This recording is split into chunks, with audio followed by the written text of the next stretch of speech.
ఈవేళ ప్రశ్న రావణ్ గారిని హ్మ్. 14 రోజులు రిమాండ్ విధించారు. ఒక అవునండి. పోలీస్ స్టేషన్ నుంచి ఒక పోలీస్ స్టేషన్, ఒక పోలీస్ స్టేషన్, ఒక పోలీస్ తిప్పుతూ హ్మ్. ఆయన బెయిల్ తీసుకుంటుంటే హ్మ్. పవన్ కళ్యాణ్ గారి కేసులో బెయిల్ వచ్చింది కానీ హ్మ్. ఈ మతాలని కులాలని కించపరిచే దాంట్లో బెయిల్ రాలేదు. హ్మ్. ఆయన్ని 14 రోజులు రిమాండ్ విధించారు. దీని మీద ఏమంటారు మీరు? ఇది ఎలా అంటేనండి, అంటే అతనికి ఒక 3, 4 స్టేషన్‌లో బెయిల్ వచ్చినంత మాత్రాన బెయిల్ వచ్చేసినట్టు కాదు. అతను బయట తిరిగేసినట్టు కాదండి.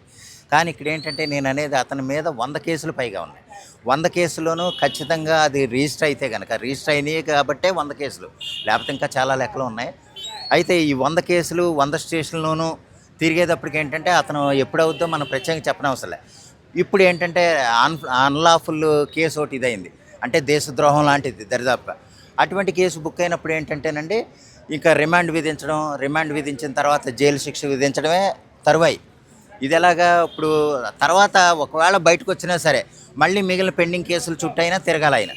ఇక్కడేంటంటే ఏ వ్యక్తి అయినా సరే నేనిక్కడ ప్రత్యేకంగా చెప్పేదేంటంటేనండి, రాజ్యాంగం నీకు కల్పించిన హక్కు నువ్వు ప్రశ్నించడమే అయితే, నువ్వు వ్యక్తిగతంగా దూషించాలనుకున్నప్పుడు, వ్యక్తిగతంగా దూషిస్తే అంటే కొన్ని కోట్ల మంది అభిమానించే ఒక వ్యక్తిని, కొన్ని కోట్ల మంది ఓట్లేసి గెలిపించిన వ్యక్తిని నువ్వు దూషిస్తున్నావంటే, అన్ని కోట్ల మందిని నువ్వు కించపరచడమే, అన్ని కోట్ల మంది నువ్వు దూషించడమే. అటువంటి నేరం కింద ఏంటంటే నువ్వు ఒక అంటే ఎంతో ఆలోచించి గానీ అతని మీద కేసులు పెట్టలేదండి. కానీ అతను వైసీపీ ప్రభుత్వం ఎప్పుడైతే ఓడిపోయిందో అప్పటి నుంచి 2024లో అతను మనకి ప్రశ్న రావణ్ లేదా జోసెఫ్ రావణ్ అనేవాడు ఎవడో మనకు తెలీదు. కానీ ఈ 2024 తర్వాతే బయటకొచ్చి కేవలం జగన్మోహన్ రెడ్డి గారు పెంచి పోషించే కుక్కలాగా అతను మాట్లాడడం,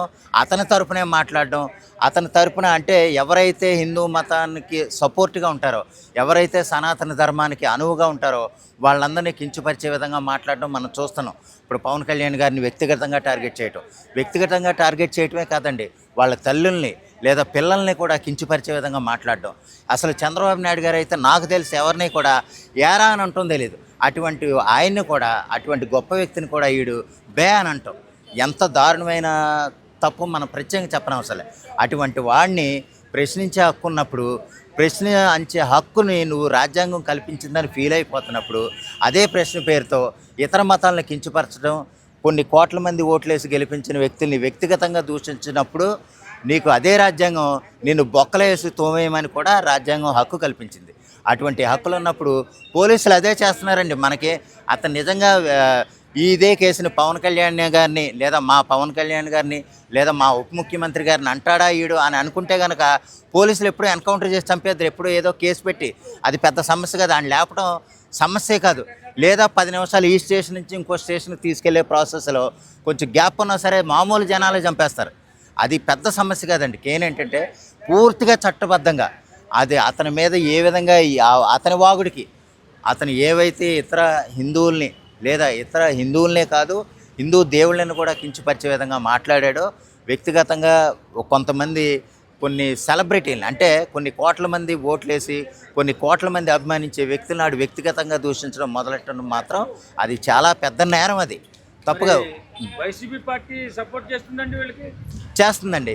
ఎందుకంటే వాళ్ళకి ఇలాగ ఎవరైతే ఇతర మతస్థుల్ని తిడతారో, ఇతర నాయకుల్ని తిడతారో అది వైసీపీ వాళ్ళ నైజం అండి. అది ఇప్పుడు చంద్రబాబు నాయుడు గారు ఎవరిని ఒక మాట అనరు, కానీ చంద్రబాబు నాయుడు గారిని ఎన్ని మాటలు అనిపించాడో జగన్మోహన్ రెడ్డి గారు మనం ప్రత్యేకంగా చెప్పనవసరం లే. ఇప్పుడు కొడాలి నానిగాడి వీడియో చూడండి.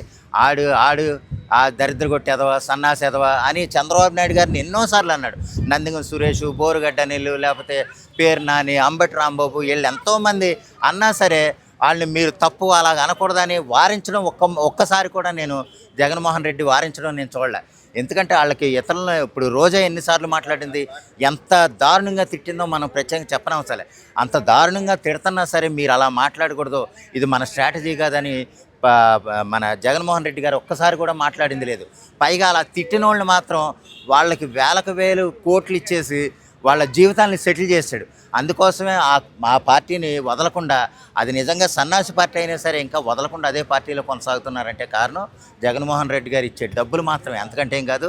అదే అడ్డు పెట్టుకుని ఒరే మీకు ఇంకా డబ్బులు ఎక్కువ ఇస్తాను, మీరు పవన్ కళ్యాణ్ గారిని తిట్టండి, లేదా చంద్రబాబు నాయుడు గారిని తిట్టండి, లేదా చంద్రబాబు నాయుడు గారిని పవన్ కళ్యాణ్ గారిని విడగొట్టేయండి, హిందూ దేవుళ్ళని తిట్టండి, మీకు రాజ్యాంగం కల్పించిన హక్కు అనేసి చెప్పడం వరకు వాళ్ళని ఎగదోసి వదిలేసి ఈ పాములుగా ఆడి ఏళ్ళని బలి చేస్తున్నాడు, వీడు సేఫ్గా బెంగళూరులో వెళ్ళి కూర్చుంటున్నాడు. ఇదే విధంగా అలాగే ఎంతమైతే తిట్టిందో అతనికి ఏ అవగాహన లేనప్పుడు ఆ సలహాలు ఇచ్చి అలా చేశాడు. అదే అవగాహనతో కోర్టులు ఏం చేస్తున్నాయంటే, చట్టాలు ఏం చేస్తున్నాయంటే, రాజ్యాంగం నీకు కల్పించిన హక్కు నిన్ను దూషించమని కాదురా, నువ్వు దూషించావు కాబట్టి ప్రతి కేసులోనూ నిన్ను కుక్కని తిప్పినట్టు తిప్పి నీ మీద ఎన్ని కేసులు అయితే ఉన్నాయో అన్ని పోలీస్ స్టేషన్కి తిప్పుతాం అని అంటున్నారు. ఇక్కడ ఏంటంటే నాది ఒక చిన్న సజెషన్ అండి, ప్రభుత్వానికి ఒక చిన్న సజెషన్, నా సలహా ఏంటంటే అది, ఇప్పుడు సపోజ్ అటువంటి వాడిని ప్రతి స్టేషన్కి 4-5 కార్లు వేసుకెళ్ళటం, ఒక 100 మంది అతను చుట్టూ తిప్పడం నాకు కరెక్ట్ కాదు అనిపిస్తుంది. ఎందుకంటే అతను తిహార్ జైల్లో కాదు కానీ కనీసం అట్లీస్ట్ రాజమండ్రి సెంట్రల్ జైల్లో లేకపోతే ఖమ్మం సెంట్రల్ జైల్లోనూ వేసి, ఒక స్టేషన్లోనే వేసి మిగిలిన స్టేషన్లు అన్ని తరపున అక్కడే ఒకళ్ళతో ఇచ్చుకుని ఒక చోట ఉండి తిప్పితే ప్రజాధనం వృధా కాదనేది నా అభిప్రాయం. అన్ని స్టేషన్లకి అన్ని చోట్లకి తిప్పడం అనేది ఏంటంటే డీజిల్ బొక్క, వీడికి అన్ని చోట్లకి రాజమర్యాదలు చేయడం బొక్క, వీడి వెనకాల కొంతమంది ప్రయాణించడం బొక్క. అలా కాకుండా రాజమండ్రి సెంట్రల్ జైల్లో వేసేయటం, రోజుకు 3 గంటలు మినిమమ్ ఒక 3rd డిగ్రీ కోటింగ్ ఇస్తే కనుక, ఇప్పుడు ఏంటంటే కొంతమంది మాట్లాడుతున్నారండి, ఎలాగంటే మాట్లాడుతున్నారంటే ఏడుసర్లే ఈయనేం చేయరు, ఈయనేం చేయనప్పుడు మనం మాట్లాడినా తప్పు లేదనేసి ప్రకాష్ రాజు లాంటి వాళ్ళు మాట్లాడుతున్నారు. కానీ ఇక్కడ సపోర్ట్ చేస్తున్నాడు కదండి, సపోర్ట్ చేస్తున్నాడండి అంటే ఈయనేం చేయట్లేదు కాబట్టి. కరెక్టే రోజు 3rd డిగ్రీ కోటింగ్ ఇస్తూ ఉన్నారనుకోండి, ప్రకాష్ రాజు కూడా మాట్లాడు, ఏమో మనం మాట్లాడితే ఇంకా ఎక్కువ 4 గంటల కోటింగ్ ఇస్తారేమో అనేసి ఆడు ఇదవుతున్నాడు. కానీ ఏం చేయట్లేదని మాట్లాడుతున్నారు అందరూను. ఒకవేళ నిజంగా అలాగే చేసే హక్కు ఇప్పుడు సపోజ్ బీహార్లో ఉందనుకోండి, బీహార్లోనే ఉంది. బీహార్లో సంగతి ఎలా ఉంటుందంటే, తప్పు చేసిన వాడిని అక్కడే తన్నుకుంటూ తీసుకెళ్తారు, లేదా ఒక చోట తీసుకొచ్చి ఫుల్గా బయట కొట్టేస్తారు. అలాగే కృష్ణారావుని గారిని ఏం చేయక చట్టం కూడా పోలీసులు కూడా ఏం చేయట్లేదు కాబట్టి ప్రకాష్ రాజు వంటి వాడు సపోర్ట్ చేస్తున్నాడు. నిజంగా ఈయన బాగా తన్నుతూ ఉంటే కనుక ప్రకాష్ రాజు వంటి వాడు మాట్లాడితే ఇంకా తంతారా బాబు అన్న భయం వస్తుంది. అందువల్ల ఏంటంటే వీళ్ళు ఏం చేయరు, మనం కూడా మాట్లాడేయచ్చు అనేసి ఆడు ప్రశ్నిస్తున్నాడు. తప్పు ఏంటని పవన్ కళ్యాణ్ గారి మీద సెటైల్ వేస్తున్నాడు. ఆడు అమ్మ నీ బతికెందుకురా బాబు ప్రకాష్ రాజు, నువ్వు ఎంత గొప్ప నటుడువో, ఇప్పుడు ఏ స్థాయికి దిగజారిపోయావో మేము ప్రత్యేకంగా చెప్పక్కర్లే.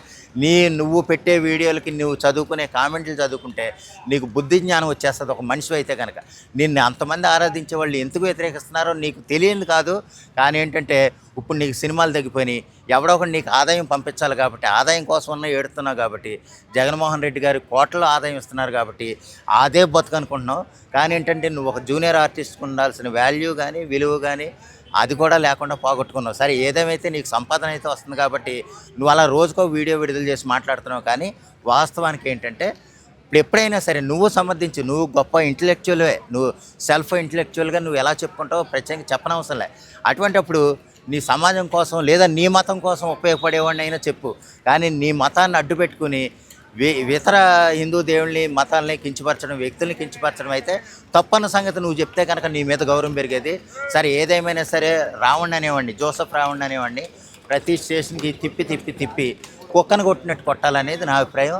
అలా చేయాలి. అదే చట్టాలు ఇతర రాష్ట్రాల్లో ఏ విధంగా అవుతుందో మన రాష్ట్రంలోనూ కూడా ఆ విధంగానే శిక్షించే చట్టాలు మన రాష్ట్రంలో కూడా ఉండాలనేది నా అభిప్రాయం. Okay sir, thank you. Thank you అండి.